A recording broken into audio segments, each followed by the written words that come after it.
मैं उस वक्त बहुत छोटी थी, उम्र वही कोई 7 से 8 साल रही होगी। मुझे याद है कि मेरे दादाजी की उन्हीं दिनों डेथ हो गई थी, लिहाजा घर में बहुत लोग आए थे मेरे दादाजी को आखिरी विदाई देने। दूर के रिश्तेदार भी आए। अब वो 13वीं तक रुकने वाले थे।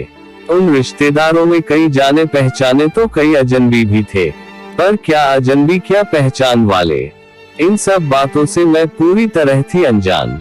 घर में सबसे छोटी और चुलबुली मैं ही थी, सबकी चहेती और लाडली भी। मेरे घर में क्या हो रहा है ये समझने के लिए मेरी उम्र बहुत कच्ची थी, लेकिन उस कच्ची उम्र में मेरे साथ जो हुआ उसकी याद आज भी वैसी ही है, बिल्कुल तरोताजा, जिसे सोचकर आज भी मैं कई बार सहम जाती हूँ तो कई बार खुद से घिन भी आ जाती है। उस सर्द के मौसम में वो अजीब सी खामोशी याद है वो दिन।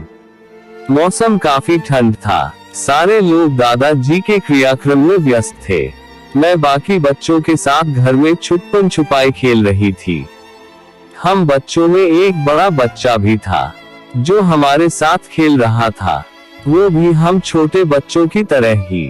रिश्ते में तो वो भी मेरा भाई ही था, दूर का रिश्तेदार, दादाजी की बहन का पोता। हम सारे लोग उससे काफी घुल मिल गए थे। मेरी भी उससे काफी दोस्ती हो गई। उसे भी मेरी तरह कार्टून नहीं बल्कि न्यूज देखना पसंद था। वो मुझे सबके सामने प्यार करता, छोटी हूँ कहकर पुचकारता भी, मेरी होनहारी की तारीफ करता।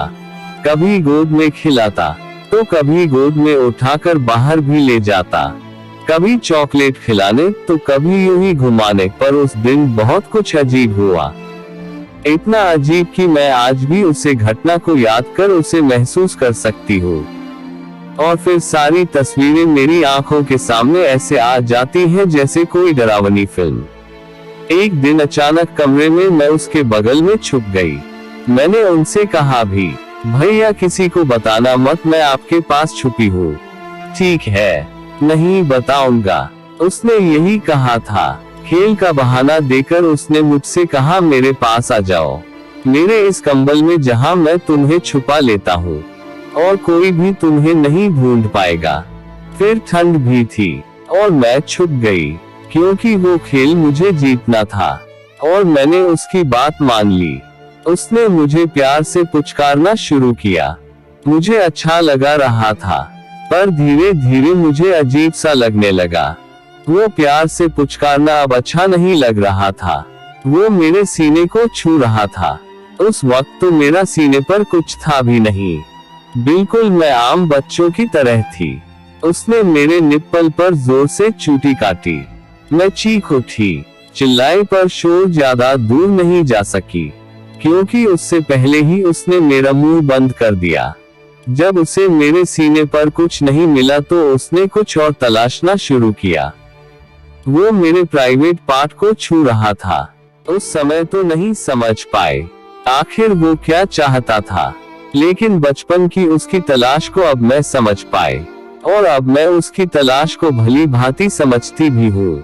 वो अपना हाथ मेरे पैंट के अंदर की तरफ बढ़ाने लगा और धीरे धीरे उसने मेरे प्राइवेट पार्ट को छूना शुरू किया।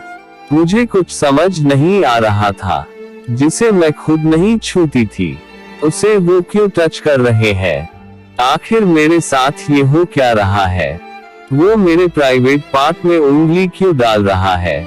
मैंने अपना पूरा जोर लगाया, सारी ताकत झोंक दी खुद को छुड़ाने की, लेकिन नहीं छूट पाए, मैं नहीं बच पाए। मैंने जोर की आवाज लगाई और फिर उसने मुझे छोड़ दिया।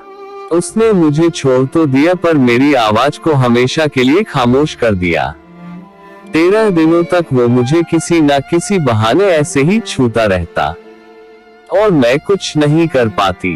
मैं अपनी माँ को सब बता देना चाहती थी, पर नहीं बता पाए। वो मुझे और कहती, सारे बच्चे भैया के साथ सोएंगे। मुझे तो उसका नाम भी नहीं पता था। मुझे अपनी माँ से नफरत हो गई। वो क्यों नहीं मुझे सुन रही थी। बाहरी से ज्यादा अपनों से ही है हमें खतरा। आखिर मेरे अपनों ने ही मेरे बदलते व्यवहार को क्यों नहीं देखा। और अगर देखा भी तो नजरअंदाज क्यों किया।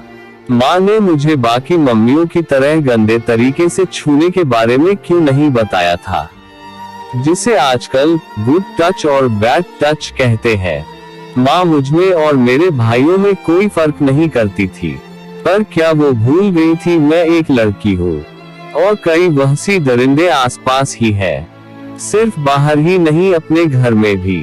तुझ जैसी ना जाने कितनी लड़कियां होंगी जो जिसने शारीरिक और मानसिक प्रताड़ना झेली होंगी, और हो सकता है आज भी झेल रही होंगी। मैं ये दावे के साथ कह सकती हूँ, इसकी शुरुआत कहीं ना कहीं अपने घर से ही होती है और अपनों से ही होती है, पर हम किसी को बता नहीं पाते हैं। ना जाने क्यों हम डर जाते हैं, और तो और हमारे घर में भी हमारी आवाज को अनसुना कर दिया जाता है।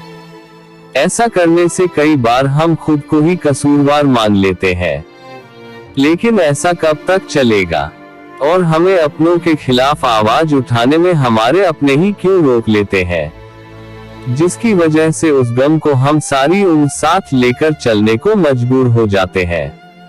आखिर कब तक। तो दोस्तों अपने बेटा और बेटियों को गुड टच क्या होता है और बैड टच क्या होता है, इसके बारे में जरूर बताएं, ताकि ऐसी घटना से बचा जा सके। तो दोस्तों अगर कहानी अच्छा लगा है तो हमारे चैनल को जरूर सब्सक्राइब कर लें।